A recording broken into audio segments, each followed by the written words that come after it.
I've been looking at the subject, love meter, measuring the health of your love life, and speaking on the prescriptions for healthy love life. And I've been trying to establish that whatever you enjoy in life, or let me put it this way, your enjoyment in life is determined by your love life. How many of you know that no matter how much you are paid, if you don't love the work you are doing, you don't enjoy? You know that? No matter how much you are paid, if you don't you don't love what you are doing, you don't enjoy. Even food, if you don't love that food, no matter how well it is cooked, you don't enjoy. Mommy eats very ladylike, but when she comes to fufu, she eats it with a certain passion and aggression because she loves fufu. And you can see from her face that she really enjoys it. So usually you enjoy what you love. So you don't enjoy life if you don't love life. You don't enjoy your wife if you don't love her. You don't enjoy your husband if you don't love him. So I'm trying to establish how important loving well, staying in love, and enjoying your love life, how important it is for you. Our anchor scripture for this series is 1 Corinthians 13 from the verse 3 to 8. If I give all I possess to the poor and give over my body to hardship that I may boast, but I do not love, I gain nothing. Love is patient. So we have looked at love is patient. Love is kind. We have looked at love is kind. It does not envy. We have looked at that. It does not boast. We have looked at that. It is not proud. We have looked at that. Last week, we ended at it does not dishonor others. So this week, we'll be looking at it is not self-seeking. It is not easily angered. It keeps no records of wrongs. It's likely we'll end there because we have communion. Love does not delight in evil, but rejoices with the truth. It always protects, always trusts, always hopes, always perseveres. Love never fails. So next week, we'll look at love does not delight in evil, but rejoices with the truth. Love protects. How does love protect you?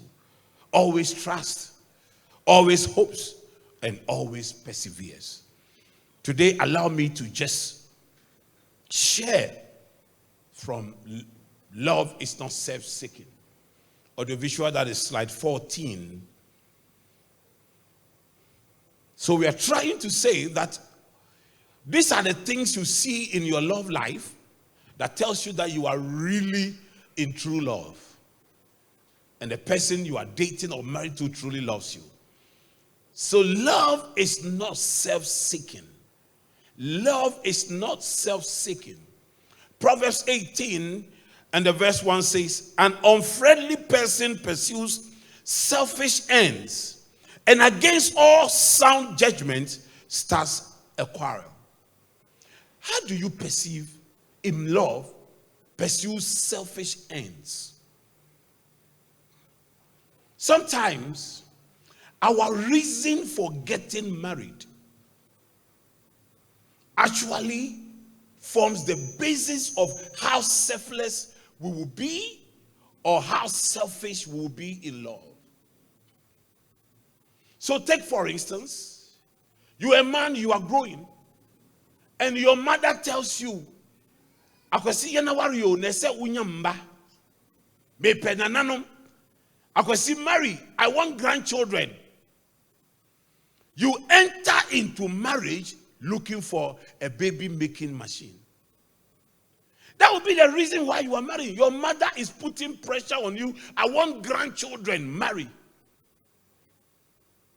So you enter into marriage with this notion. You become selfish. Because once God does not open the womb of that woman early enough, you become disappointed. And one of the things that really destroys marriages is what we call disappointed expectations.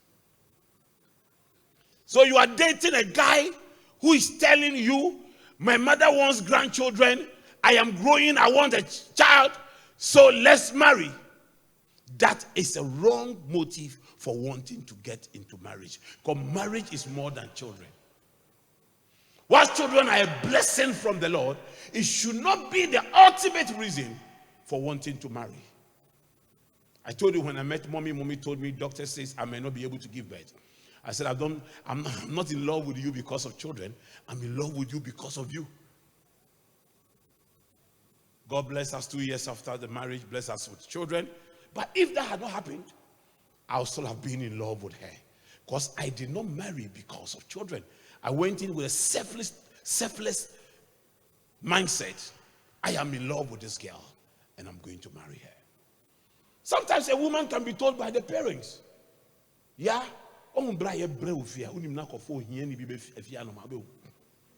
yeah, you see how we are suffering in this house. If you don't know, you bring a poor person to this house, you will see. So yeah comes to church and looking for rich guys. Yes, shall be warned. If you bring a poor person, meanwhile your mother has married your father for more than 30 years. Your father is still poor. Yes, your mother is proud of your father, but your mother is warning you, don't attempt to bring a poor person to this house. Yeah, the way I mean, what about I may bray, you know. You too foolish girl. You are going around with this at the back of your mind. You see, let me tell you this.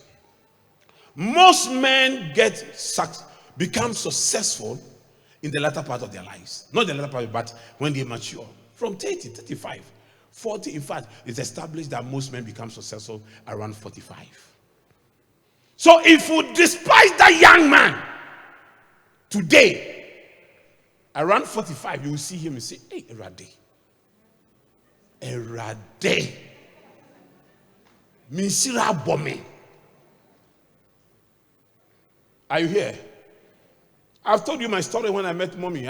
Next week I'll share love protects. How mommy protected me against those that were making mockery of me, those that gossiped about me to her, those that asked her to reject me. She actually disassociated herself from friends because of me. Because love protects.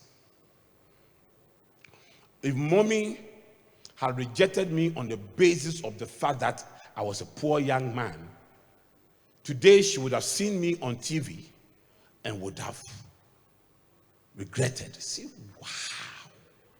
Akwa we pa be se me pe mampre irade me fia before hadwen. Me fia before mama shuli papa we, and then she will look at her husband. I'm not saying that the husband will not be rich, but you see, when you're a bishop, your richness is both physical and spiritual. Look at the husband, we saw the husband in the head. And you want to be worried. Once I do not subscribe that you should go looking for a poor person to marry, I do not also subscribe that your mindset to be that I'm looking for a rich person to marry who will solve my family's financial problem. That is a kinsman redeemer you are looking for, not a husband. You are looking for a bank, not a husband. Are you here? I think that any young person who has high potential, hardworking, has a regular source of income, if the person is a Christian, the person should be eligible for marriage. I'm not saying that go to lazy boys who are blaming everybody for their financial crisis except themselves. I'm not saying that. I'm also saying that when a rich person comes your way, reject that person. No, that's not what I'm saying. Once you can establish that the person's wealth is genuinely gained, the person loves the Lord, go ahead. So, after all, the Bible says that we will harvest where we have not sown. So sometimes, God will prepare some harvest and bring it to you, and you become the harvester. It is there. But I'm saying that don't get into marriage with that kind of mindset. I know a friend who had an issue with a wife. And I was invited to sit in. And the wife said, "Do you know why my husband fights me like that?" My husband said that he thought I was rich. Because the lady used to go to church dressed nicely. Apparently, it was second-hand clothes, very well ironed. I'm telling you, some of the 5-star ladies here, the clothes they are wearing is not from Savvy Row. It's from Canta. Do you know Canta? Canta is Cantamanto. You see, when I said, "Do you know Canta?" Did you hear the shout? Yes. It's a very popular place. I used to go there. Mommy used to go there and get me singlets and pants. I'm telling you. And she will come and put Parazone inside. White ones. When you see my pants hanging there and my singlet, pure white Parazone. Mommy is not serving me down because God has blessed me. When I was a poor boy, could not afford new panties. Supporter. Used to call it supporter. When I could not afford supporter, Mommy would go to Katamanto and buy me supporter. To support things.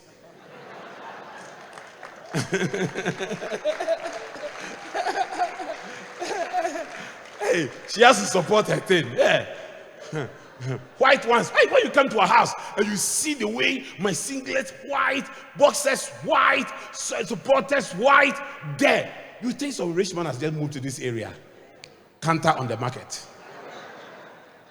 So there are Canter brothers and Canter sisters here who come to church nicely dressed and you think they are rich. You let somebody advise you to go look for a rich person. Today, everything I have is for me and mommy because we built our lives from the beginning. And we entered into this marriage with just love, So there's no selfishness in this. I remember this day, mommy and I moved into a shop to do shopping. She has the money. I always have the bigger money. I'm the tallest. I'm the older. So I always have the bigger money. She had the smaller one. She understood. I'm always a little bit above her shopping money. So we entered there and just to get some things. Apparently, I had miscalculated the prices. So I had to get her money and add it to mine to be able to shop. And I was feeling very bad doing that because I'm a pastor. I can't do that, But mommy comes to me and says, "Honey, please, I'm not shopping. You are shopping." I said, No. Please, don't start. You shop. I'll come next time to shop. He said, No. You are shopping. You are shopping. I'm not. The reason is that you are the one who stands out there to speak. You are the one who goes out there to teach. You are the one who brings in the kashito. So you need to dress. And seeing this woman selflessly giving me the money I gave her back and adding, it was then I realized that she has secret money too. And adding her secret money to my shopping money to do the shopping. When you are genuinely in love, you are so selfless. You don't put yourself first. That is genuine love. It being me a selfish, I say, fish grow. Yeah. Oh, today there's still money in the house, so we bought just 2 eggs. And your wife will say, oh, please, take all the 2 eggs. It's okay. Oh, are you sure? Once you are saying, are you sure? While it's already in your mouth, are you sure? Are you sure? That is not love. So all those who are married already, look at this thing. Be selfless.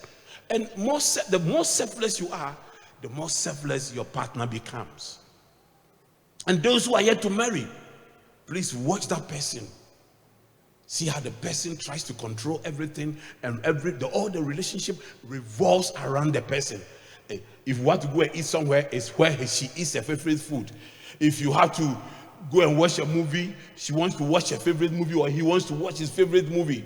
You fight over TV because the person just feels it is my thing that should be watched, not yours. Very little things. But it is these little forces that really spoils the vine. Are you here? Do you understand? If you want to enjoy your love life, be selfless. And see where it will lead you. Next. Give me the next slide. I'll be talking from here. We're having communion soon. Now, love is not easily angered. And I'm going to look at these things from 2 angles. Love is not easily angered. Ecclesiastes 7 verse 9. Do not be quickly provoked in your spirit, for anger resides in the lap of fools. I'll come back to that one. Proverbs 29 verse 22. An angry person stirs up conflict, and a hot-tempered person commits many sins. I'll be coming to look at these two scriptures in 5 minutes. But hear me. Anybody who keeps records of your wrongs, but not the records of your right, okay? That person is not truly in love with you. The person consistently reminds you of what you did wrong, what you are doing wrong, and what the person can prophetically predict that you will do wrong in the future. So if you don't take care in a relationship like that, you will lose your confidence. Because all you hear is you did this wrong, you did that wrong, you did this. It's like the person has an automatic reactor to your actions to point that you are wrong. But sometimes when you assess yourself, you feel that in this relationship, in this marriage, I have done a lot of good things. But why are you not talking about the good things I've done? Why is your focus always on the wrong things that I'm doing? Sometimes the best way to get people to do the right thing is not to point them to the wrong, but to point them to the right. Sometimes focus on the person's strength. And as you focus on that person's strength, the person begins to respect him or herself. People you respect. One time I was working at the Braka. A guy was trying to get to church. And I've shared Jesus with him. He accepted Jesus. But this guy would never come to church. And he was a chain weed smoker. Then one day I was just walking at the Braka. I saw this guy. But I'd seen him long ago. The guy was sitting on the wall smoking weed. Then when he spotted me, he put his hand that had the weed at the back of the wall behind him, and then the smoke was in his mouth. I had to make a choice to go to him and let him know I've caught you smoking, or pass away and pretend I've not seen him. You know why? He that is down fears no fall. So if I let him know that he's still smoking and I know, there's nothing to cover again, no disgrace again. You have caught me. I have the freedom to now continue to do what I do. But I decided I want to maintain respect for him. I'm pretending I don't know he smokes anymore. So I just passed by and waved at him small and walked away. Later on, he became a Christian. When he became a strong Christian, he brought that matter up. And I told him, I saw you. But if that day I had made you see that I know you'd smoke, then there's no need for you to change anymore, because the person I want to change to please has actually seen me. When you highlight people's weaknesses, they now entrench their position in that weakness. One day I went to visit one of my sisters who said that, Bishop, now when I even tell my son he's bad, he's like this, and I'm even rebuking him, he doesn't feel it anymore. Even first we apologize, he doesn't feel it. But I say, yes, you have said it over and over. He has come to accept that this is who I am. I cannot change. So let me be who I am. Celebrate the people you love, and you see their strength will come out. Criticize them, and their weakness will come out. Because everything that makes you feel guilty, you fight it. The reason why people fight Christianity the way they fight is because the message of the cross is offensive. It makes you feel guilty, so they fight it. Are you here? So be very careful. Don't make yourself the head teacher of the marriage. Marriage is not a school that you are there to correct people's wrongs. In fact, you will just notice that what you think, you see how sometimes we make goodness look like right, good works look like righteousness. You were trained differently, raised differently. Obifie kwasia eyemusio. Obifie kwasia yagro. You get it? In somebody's house, when you say you were a fool, they laugh. The person grew up seeing the mother telling the father, oh, kwasi I'm paying. Papa. But he never saw your mother did that to your father. So the person comes to marry you and say, oh, Kwasi, I'll pay you. And then you are angry.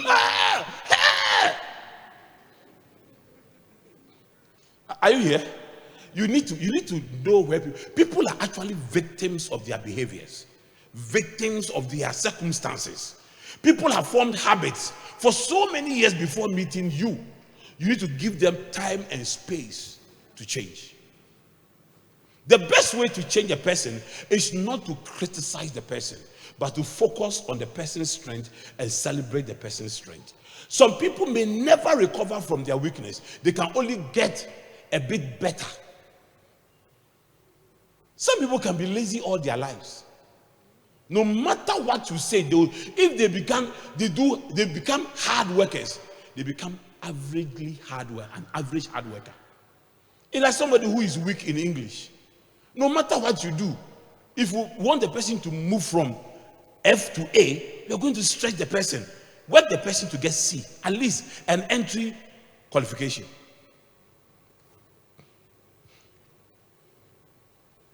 Are you here? Do you understand? So please keep this at the back of your mind. Don't be writing the wrongs of people. Sometimes write the rights of people and create a balance sheet. You see that people are better than what you imagine. And the next thing I want you to look at is this. Sometimes you irritate the person you love. You laugh small, the person is angry. When you are even happy, the person is angry. I'm telling you. You see that you have become a nuisance, you have become something that irritates you is called what? It's not called an irritant. I want to create my own English.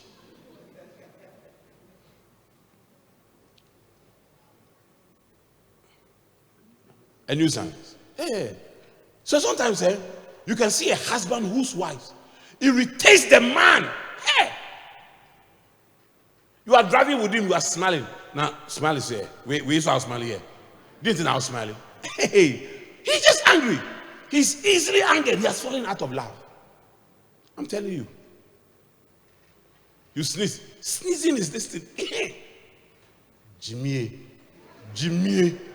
When you come for sneeze, you must start to me. We don't find something. Oh, but you start to me. Now, handkerchief. Hey! Anything you do, you taste the person. The person is easily angered.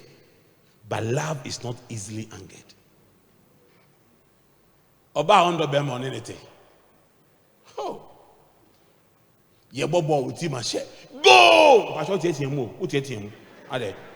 Wa fefo bobo la mu disike be fie no. What ya na what you mu. Erade. When your wife start doing erade.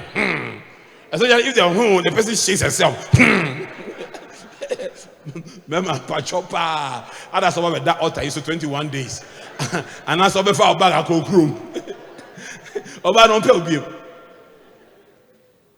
Because love is not easily irritated like that. Say, we pa also done and where him. And he can't say before. The person is annoying you. You look at the person. That can happen. Love is not easily angered. And then there is also what we call an angry man. An angry man. Oh, see, this person, you have not done anything to deserve the person's anger. The person is already angry in life. Either say, the life in Koye Manu to the Bofu, he himself is angry, or son part the Bofu, and we are the Bofu, and you mean the Bofu. Men who are very competitive, when they see that their other friends are succeeding, they become angry. And sometimes it is the person they are married to who becomes, every anger needs something to vent their anger on. So sometimes it is you who is closest that the person vents the anger on and vents the anger on. And this thing is with a lot of men. They don't even know they are angry men. Sometimes they don't understand, why am I so angry? Why am I even treating this woman this way? I'm so angry. The least thing I get angry. You are suffering from disappointed expectation. So you are an angry man. It is not your wife who is causing your anger. You are already an angry man and you are looking for somebody to vent your anger on.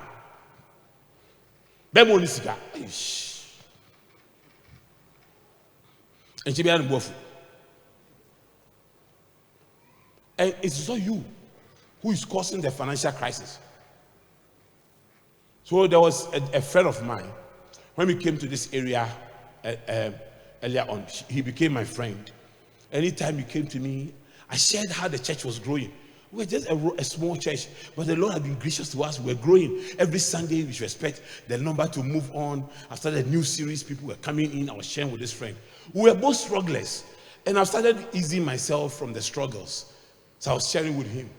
One day, the wife came to visit mommy and said, listen, I beg you, when my husband comes to visit your husband, tell your husband not to share his success story with my husband. Because anytime my husband lives here, he comes home angry. Then when he comes home, he goes home and says, go and see how Olivia is helping her husband to succeed. And you are here, you're not helping me. You're not helping me. He says, we fight over the success of your husband. That's an angry man. The young ladies here, listen to me. There are boys, young boys who are angry. When they talk about their father, their fathers, they talk with pain. My father, my father married three women, and made my mother suffer. My mother suffered. My father, if I get money, the way I punish that man, when you hear a boy talking like that, he will not be a good father. He will not be a good husband. He's an angry boy. Run away from him. I'm telling you. You can even meet a girl who is still angry at her ex. I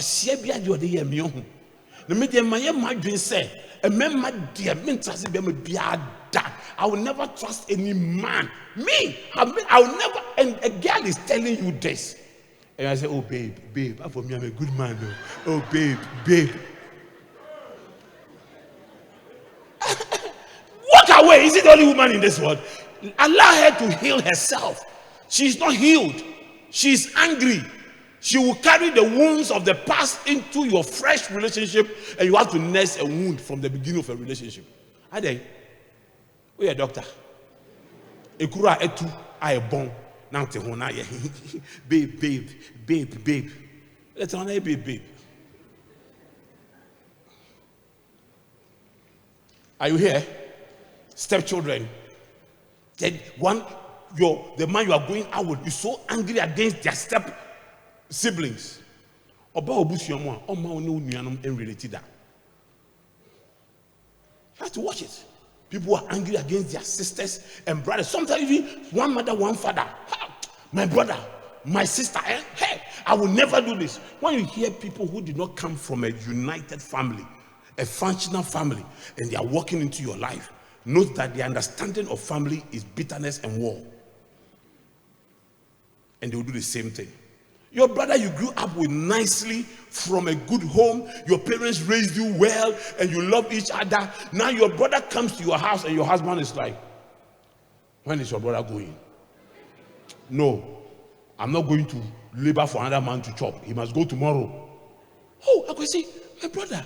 This is my brother. We are only two. Even if we are 10, he's my brother. You know, even if you are 10, your love for each individual is like you are just two. And you can't separate it. I was just teaching this morning at Dowonya how mommy hosts my family. My mother's siblings and cousins and all this came from Sunyani for Auntie Franklin's funeral. And how she has to make sure they have eaten, they are there. You get it? Because she came from a functional family. In the same way that I would raise a family. The same way. Because you cannot. And these things, they are always written on the walls. And you have to be very careful. Let me tell you, young ladies, especially the young ladies, don't be going out with an angry man and try to let him feel like he's the victim. He's a good person. Don't mind them. And then you get involved in the fight. Then you get involved in the fight. Now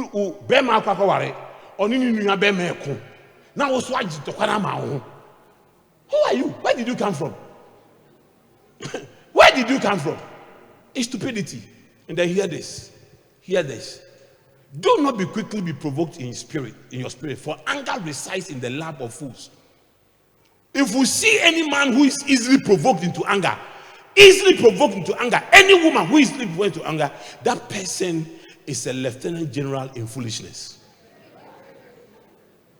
I'm telling you. We are cutting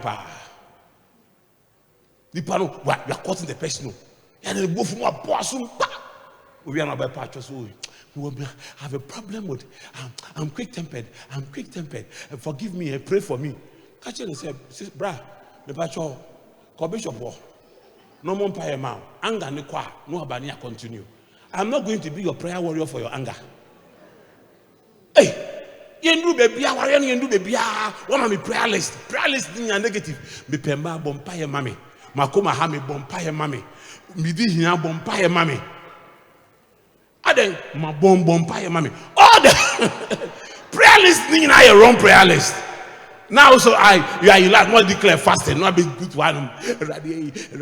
Unu say me don't know. Papa, me don't know. You Jimmy feel so. You Jimmy feel so. You hear feel so. You are refrain feel so. You Mbappe feel so. You anger. Ebufo feel so. Papa, me ebufo humbia. Ewa kwesimu. Me twemo. What but damn? Oh, Papa, you the hospital. Would you know I bompire Marquesi? And I didn't have bompire Marquesi. Oh, Bishop Jina has your bompire mammy. And I can see, I don't send me Dacosi Pow, wouldn't send me Dacosi Pow, wouldn't send me Dacosi Pow. I just could a pen catching and said, "Oh, the Bemabi, Nabemano or Yacosia, Papa Mido." Like my Mr. What comes to me and say, "Daddy, I love this guy, but he's a fool. Can you please help him to stop being foolish? He's quick-tempered." That's the way we treat God. Man, we a prayer warrior, but Tuesday prayer meeting, why?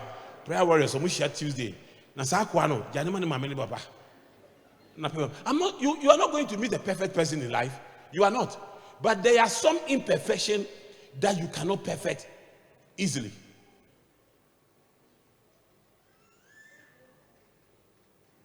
One day, mommy told me about one of the ladies. Then we're in the other side, who was in a relationship with a guy.